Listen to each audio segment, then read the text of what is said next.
Hey everyone, welcome to this week's big fat video blog. You know, the name is fun. So this week I thought I would change it up and I would do something a little different. Instead of just doing me rambling on, I thought it would be great to show you guys one of my recipes that's kind of healthy. I learned this from my mom and a few other cookbooks.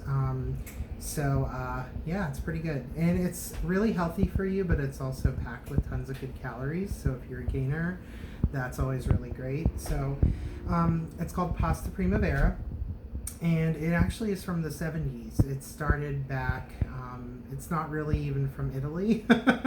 It's actually from an American cooking person or whatever that made it. I'm like the worst historian. I just know it's really good and it's really fattening. So anyway, here we go. So first thing is usually I always make pasta with garlic toast because that like adds on calories. It's like 160 calories for a slice. So there's like 8 in here. So if you eat it like everything, it's a lot. But since it's going to be me and my partner, we'll be having like 4 each.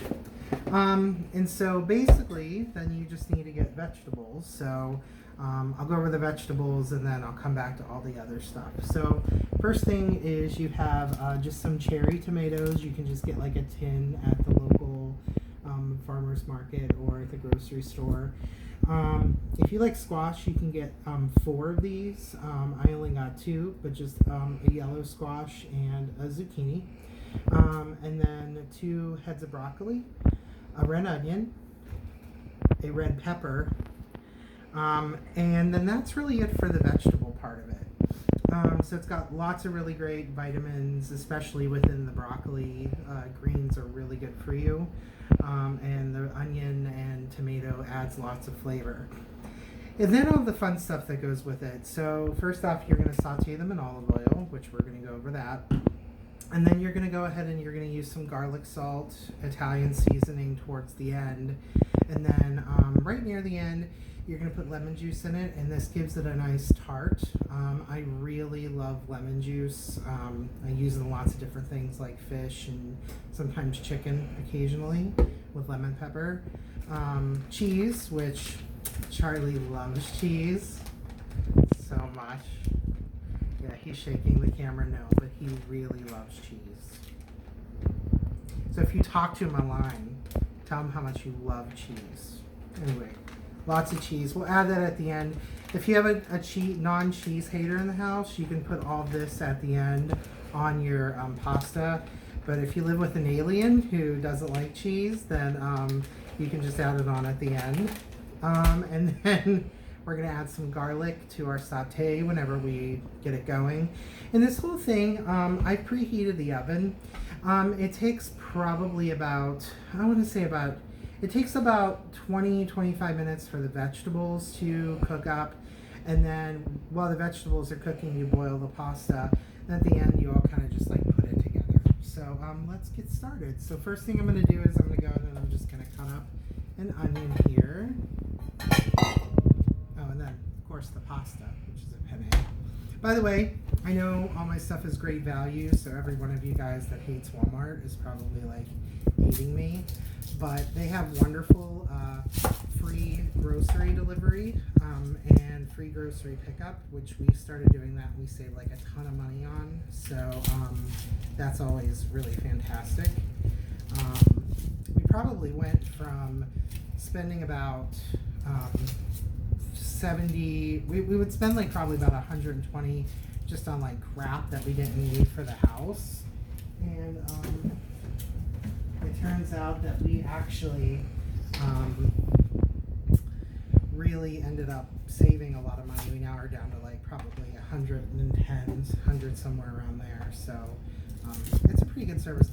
And a lot of other grocery stores do it, like Safeway. The nice thing about it too is if you're a super fatty like me, you don't have to really walk around the grocery store, which is the main reason I did it. It wasn't for the cost savings, so I'm ashamed to admit that. But had a nice byproduct of saving money too, which was always great. So So first thing you do, I know a lot of people don't cut onions this way. I do because I'm impatient. Normally you'd peel an onion to try to save the outer layer of skin.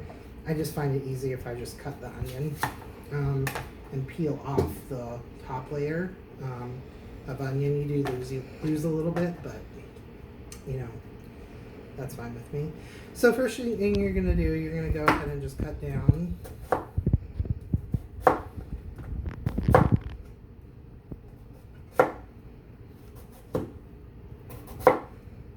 Now everyone out there that's in culinary school or culinary graduate, I do realize I'm not doing things correctly.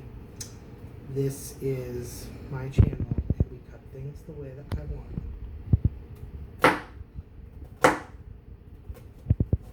Charlie's looking at me all horrible right now. See how I cut onions. Now I'm crying.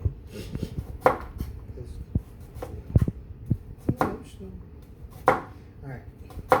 So anyway, once you do that, then you're going to go ahead and you're just going to take your onion and you're going to cut it into kind of diced chunks. And normally I don't sit down at the dining room table to do this. I usually sit up stand up at the counter, but it's just easier to do it this way to show you guys. So after you're done, this is what your onions should look like. Just a nice little like spattering of chopped up onions. And then what you're going to do is you're just going to go ahead and put it in the bowl here. Oh God. The onion is really strong.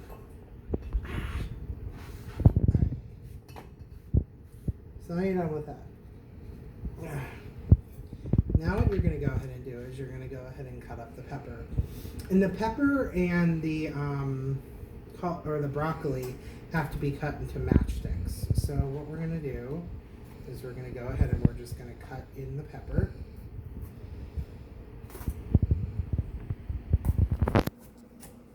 Like so.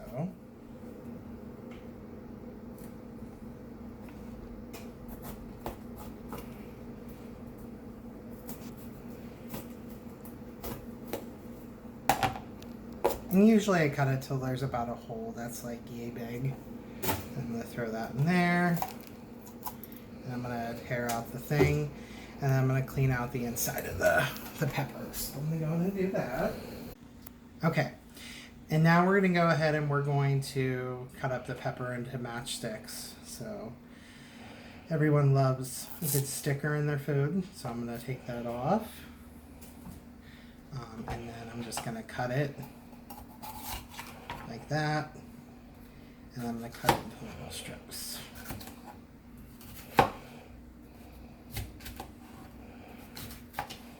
And this is really great for like parties and barbecues. It's really nice to have like friends over. I made this for a few people and it was a hit. And it's really great because if you have a bunch of fatties over, it's really nice. If you have a bunch of skinny people over, they think like, oh, it's so healthy. So it's one of those great sort of universal like meals that really can appeal to everyone like on a healthy and not so healthy level, because there's lots of things that you can do with it. If you wanted to do a healthier version, for all of you non-gainery people out there, you don't have to use cheese. That's not a recommendation from the recipe I found. You can just use vegetables, because really at the end we're just going to be using vegetables and olive oil to make this. So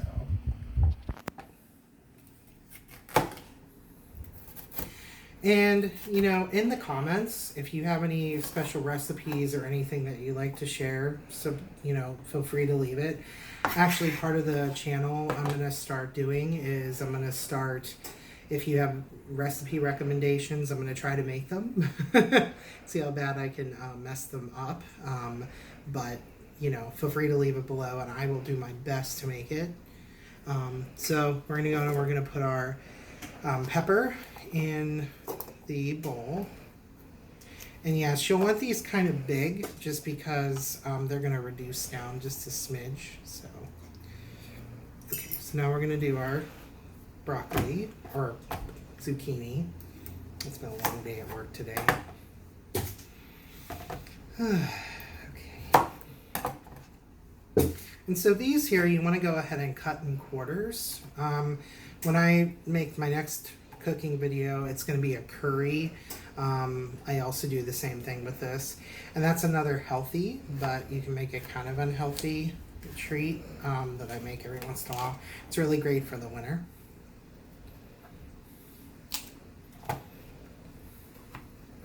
You're going to quarter these. Now, a lot of you people online might be thinking, geez, that looks so expensive.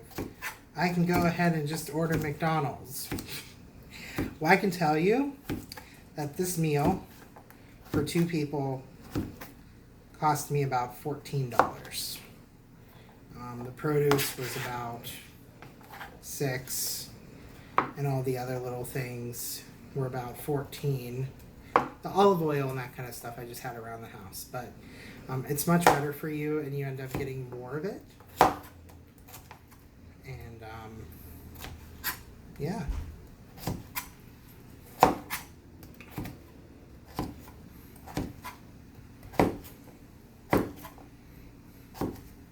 Okay.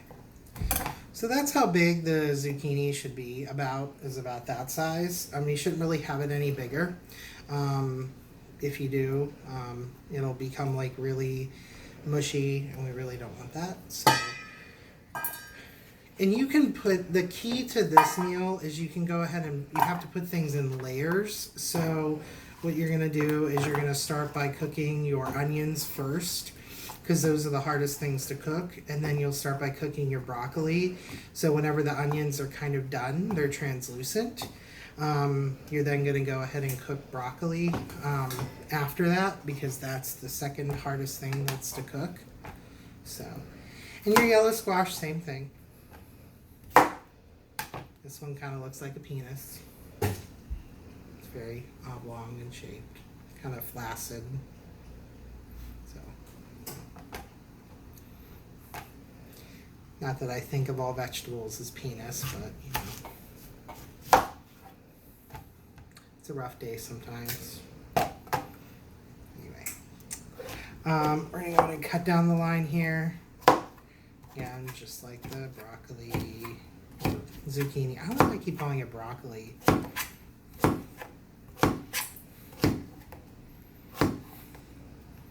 Again, same thing. And don't feel like too bad if they become like too big of a piece. It's all about texture. This dish you can actually do with other vegetables too. The one that I'm making is more of a summer version of pasta primavera, but you can do more of a fall one, which has more squash and stuff in it. But this one here is the one that I'm most familiar with. But you can go online and just type in like fall pasta primavera or autumn or whatever, or winter. You'll have different things. I think the winter has more like cauliflower and stuff in it. So, okay. So that's largely that. So now we have our onion, we have our squash, and we have our pepper cut up. Now we're gonna go ahead and we're gonna do our broccoli. And for this, broccoli is like the worst thing to cut ever. Broccoli is like the worst thing to cut ever. It's really, it's easy, but you end up wasting a lot of it. So I hate it, because like I look at it, I'm like, that's a big fucking piece of broccoli. And then I get done and I'm like, it's so depressing. So anyway, what you do is you take this and you just cut right down the center. And then that gets thrown out. And then you should be left with these like little things. And for anybody who's like cooking impaired, like I was at one time and still kind of am, you want to make sure that all these are separated when you cut them, or else it's going to be really like weird to cut them. So just make sure you get them as separate as possible, the trees as separate as possible. So like this. That's why it's depressing when I have broccoli, because I end up wasting so much of it. So there it is. And we're going to do something else with this once we're done, but I'll show you what to do. So here's my next one, just like before. Throw that out. And then I'll peel everything off. Okay, just like so.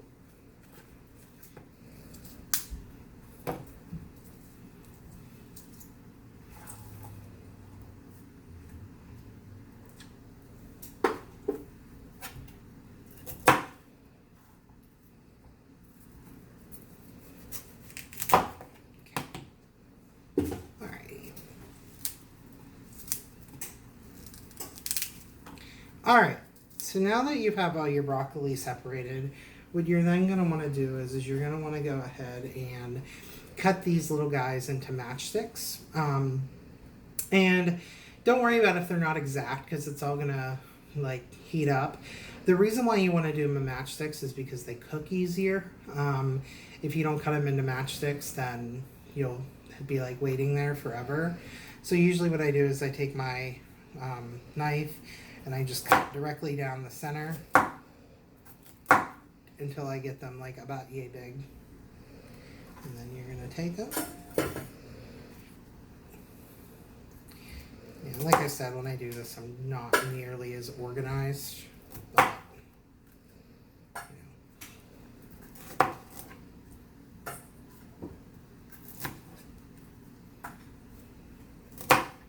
this is the part that takes the longest. That and the waiting. If you get hangry like me, then that's like the worst.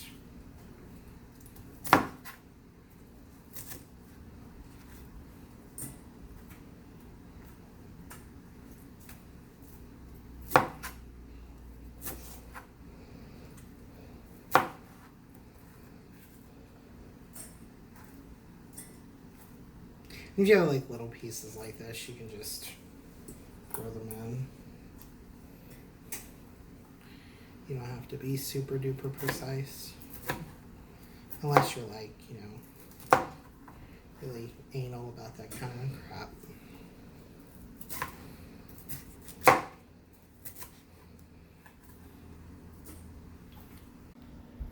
Alright, so we took a little break there for a second while I finished cutting up all that broccoli, because watching me cut up broccoli was probably going to be super fun. So the final piece to this is cutting up the tomatoes, and that is like super easy. So some recipes want you to use Roma. I personally really like these cherry ones. They're just really packed full of flavor. And I cut up a few of them, but then I leave some whole. And the reason is sometimes having the whole ones is kind of like a burst of flavor, which is really nice. But then I like keeping some, like, which provides a little bit of like moisture to the dish. So basically all you do, super simple, you just take it. Sorry, my knife is a little dirty. You just take it and you just cut down the middle, like so. So we're going to do that to about half of these.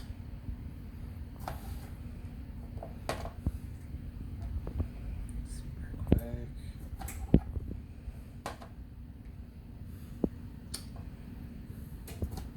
And for those of you that haven't met, that's my cat down there. Her name is Pimps. And she is a pain in my ass sometimes, but I really love her. Yeah, that's her. Pimps, say hello to the people on the internets. She's moody. Okay. She really just wants food all the time. It's really annoying. I have known Pimps for about 9 years now. She is 11, and we met when I lived up in Washington, and she was a rescue. And we have been close friends ever since. And she's been around a lot of fat people. So we actually had dogs over once, and she didn't know how to handle it because she's never really been around dogs. And she was very upset. She's not like other animals. Okay. So I typically do about that much. That's usually enough to kind of give it a nice little base flavor, and then this is usually what I'm left with. It's a little bit over half of the big ones, but just enough. And so now we're going to go ahead over to the kitchen, and I'm going to show you guys how we cook all this fun stuff up. So follow me over there. So now we're at the part where we get to cook all this fun crap up. So what we're first going to do is we have our pan here. And underneath this is a pot of water. So first thing we're going to do is we're going to take our olive oil, and we're just going to go ahead and we're going to put a drizzle in here. Come over. Put a drizzle in here. So it looks kind of like that. And then, come on over. Not gonna burn you. I've done that before. It's not good. So anyway, little drizzle of oil. So we're gonna turn it on, and we're gonna turn it on to about medium-high heat, and we're gonna let that go for a little bit. And so, and then in the interim, I'm gonna go ahead and I'm gonna turn on my pasta water here. So this next part is really about timing. You just have to be really aware of what you're doing because it's really easy to mess it up. Usually I like to let the water cook for a little bit, and then I go ahead and I, basically stir it up, and you just want to watch everything as you do it. And then a little trick that my grandma taught me is the pasta will thank you if you put some salt in the water. Helps keep it from getting all weird. That's her terminology, I don't know. So we're going to wait.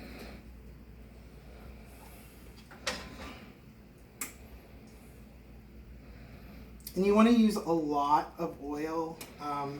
You're going to have to probably fill this up several times with a little bit more oil as you do it, just because you're using a lot to saute. This is the nice part where a little bit of the calories come into play.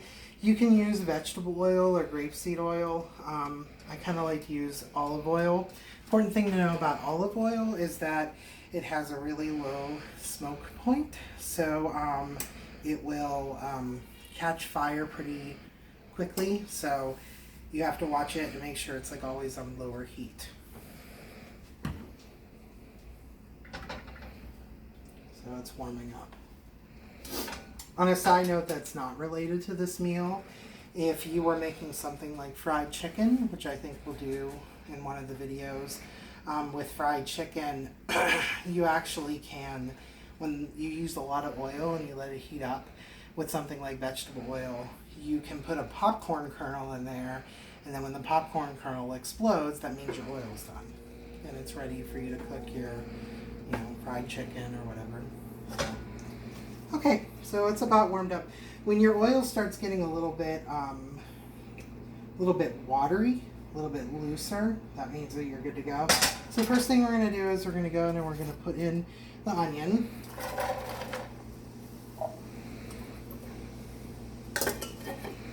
Stir that up.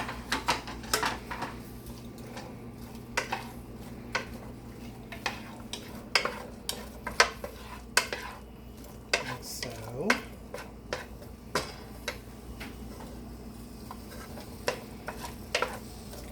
Let that go for a few minutes while it continues to heat up. And we're going to keep this on hand. And our water is boiling, so that's a good thing. And then I did preheat the oven for the garlic toast. However, that only takes about 8 minutes. So We'll wait until the end.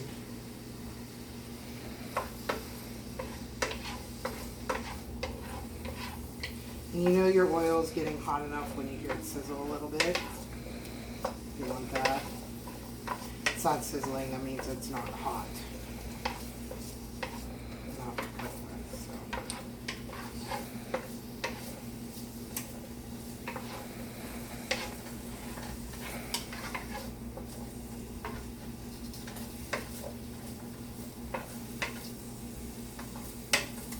So, while those are cooking, I'll go around and I'll just show you some of the stuff that I use to, like, I guess that I eat when I'm not making stuff like this.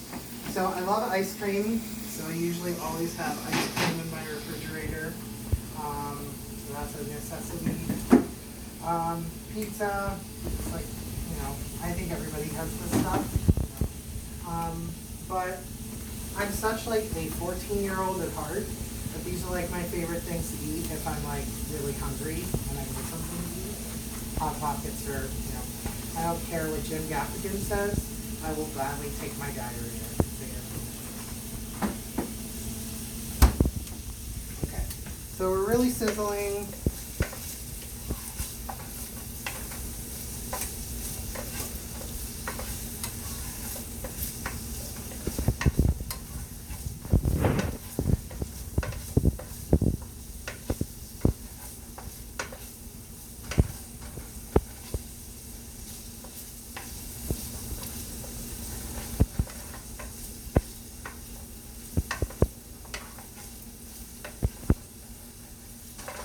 Want to keep stirring them. So, in a little bit here, these will be semi-translucent. And at that point, you want to go ahead and add in your broccoli. There's one part that I did miss. Garlic. I love garlic. I'm a garlic fiend. I think it's like the Sicilian genetic. So I use a lot of it. Some people don't. But I usually take about two, I'm going to say about 2 or 3 of these. And I just put a big scoop in there. So I use the Rachel Ray way of cooking, which is like, it looks good, so we're going to try it. So anyway, that's my garlic. You don't have to use this much. I just love garlic.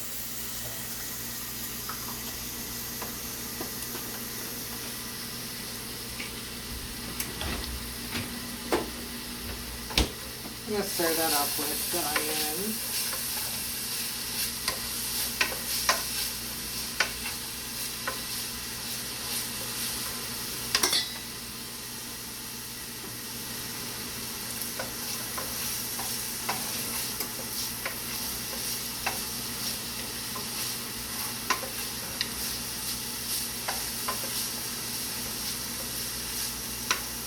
Okay, so if you want to see this, right here is a piece of onion.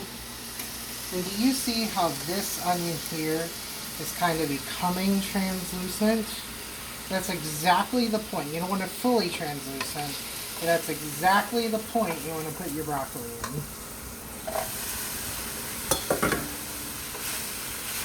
And you guessed it, you want to push it to the side.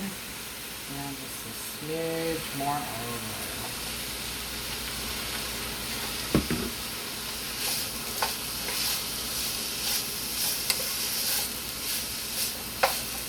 And you just keep stirring it up.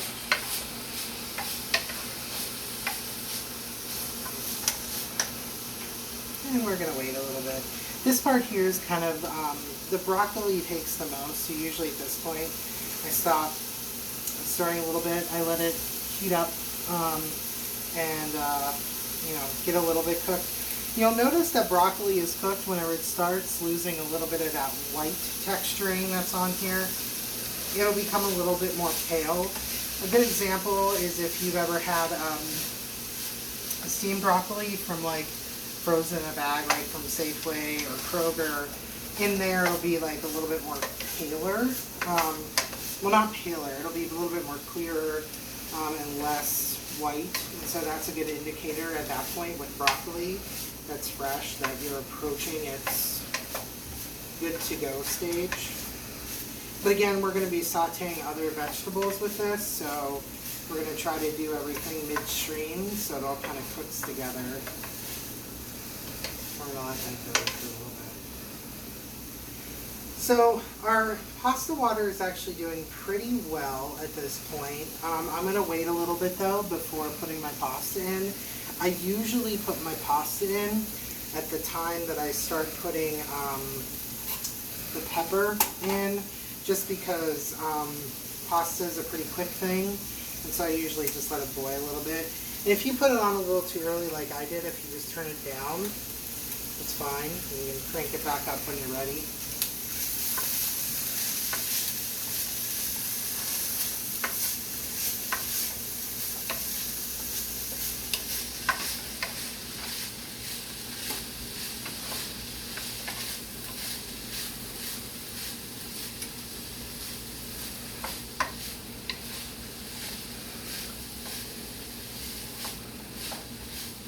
Really important to get the broccoli as coated in olive oil as possible.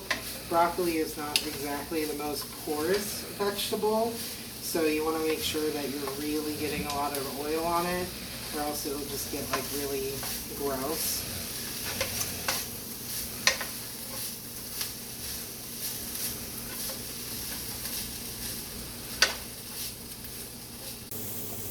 Oh. Okay, so we're almost done with the broccoli at this point.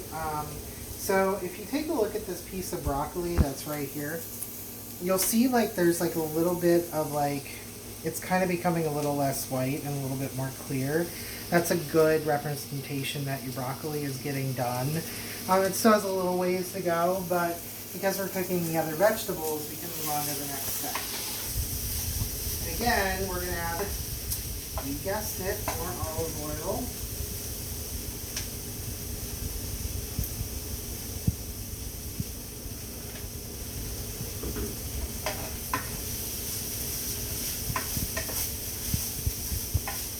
Alright. Now we're going to go ahead and we're going to add in our pepper.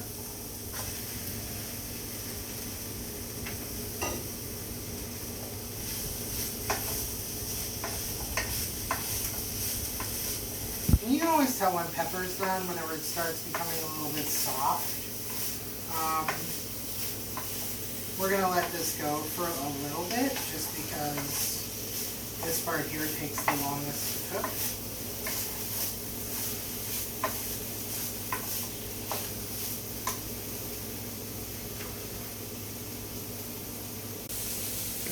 Alright, so we're back for a second. So this next part is super boring. Basically, all I'm going to do is at the end of this cooking I'm going to put my squash in, and I'm going to let that go until it's translucent. And then I'm going to top it all off by putting my chopped up tomatoes in. And then last but not least, I'm going to put these guys in for my last thing. So once all of the vegetables are done, we'll then show you the final product of what it's going to look like. Alright, so we are finally done. So your end result should look like this. I went ahead, poured the pasta in here, all of the vegetables are all together. Looks really like colorful, and so usually for plating, I just usually like to put it in the center, or whatever, you can just eat it how you want, you know. You can take the whole thing and put it in the pot and eat it. I've done that too. No shame there. And then just some bread. And that's really all there is to it. I usually just put some cheese on it for normal people that like cheese. Who doesn't like cheese? Leave in the comments below if you think it's weird.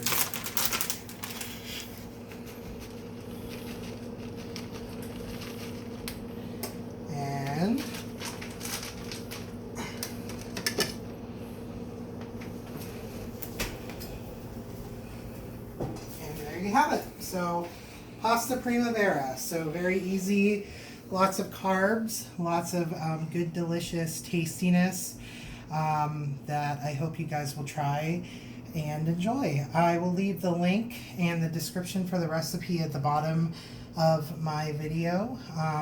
And if you like it, let me know. If you have issues making it, let me know. I can certainly give my best advice. And again, thank you so much for watching, and if you haven't already, subscribe. I put out new videos every Wednesday and kind of when I feel like it, so we'll see what happens in the future. And where the fuck is she? She's such a ninja. Oh, there she is. She's fat. Bye.